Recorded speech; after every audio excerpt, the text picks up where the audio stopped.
নমস্কার বন্ধুরা, আবারও চলে এলাম আপনাদের মাঝে, আপনাদের কাছে নতুন করে নতুনভাবে নতুন ভিডিও নিয়ে চলে এলাম। আমাদের কলম টাকচারের কাজ চলছে। এখানে আমাদের বিশ্বদা 16 রড কাটিং করার জন্য রেডি হচ্ছে এবং আমাদের কাটার মেশিনে রড কাটা হচ্ছে। আপনারা দেখতে পাচ্ছেন 16 রড কাটিং হচ্ছে। মাঝখান থেকে আমাদের রড আপে ডাউনে কাটা হবে, মানে ছোটো বড়ো করে কাটা হবে, যাতে ল্যাপিংয়ের জায়গাটা ঠিকঠাক থাকে এবং ল্যাপিংটা ঠিকঠাকভাবে নিয়ম মাফিক পড়ে। এখানে আমাদের বেস গার্ডটা দেখতে পাচ্ছেন খোলা কমপ্লিট হয়ে গেছে।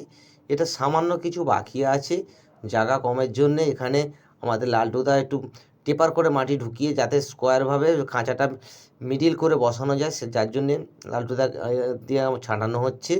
দেখতে পাচ্ছেন দাদা টেপার করে ছাঁটছে, ভিতর দিকটা মাটি তুলেই পরিষ্কার করছে এবং এরপর আমাদের সোলিং হবে। তারপরে বেস জালি বসানো হবে, যার জন্য দাদাকে দিয়ে কাজটা পরিপূর্ণভাবে পরিষ্কার করে কাজটা করিয়ে নেওয়া হচ্ছে, আপনারা দেখতেই পাচ্ছেন। তারপরে এখানে হয়ে গেলে সোলিং করা হবে, সোলিংয়ের পর বেস জালি বসানো হবে। এখানে আমাদের যে বেস জালির যে রড আছে তার এল মারা হচ্ছে।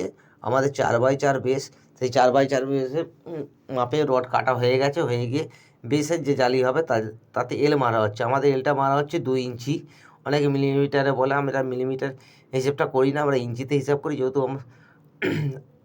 যেহেতু আমরা ইঞ্চিতে ভালো বুঝতে পারি, যার জন্য ইঞ্চিতে হিসাব করি। অ্যাকচুয়ালি রাজমিস্ত্রি নিয়মে যতটা মিলিমিটারে করবেন ততই ভালো কাজটা সঠিকভাবে করা যায়, যার জন্যে মিলিমিটারে করলে খুবই ভালো হয়। আমরা কিন্তু ইঞ্চিতে কাজ করছি। আপনারা দেখতে পাচ্ছেন এখানে 16 যে রড কাটিং হচ্ছিল তার এল মারা হয়ে গেছে, সবটাই এল মারা হয়ে গেছে। এই দেখতে পাচ্ছেন কিছু বেসের জালি রড এল মারা হয়েছে। ধন্যবাদ।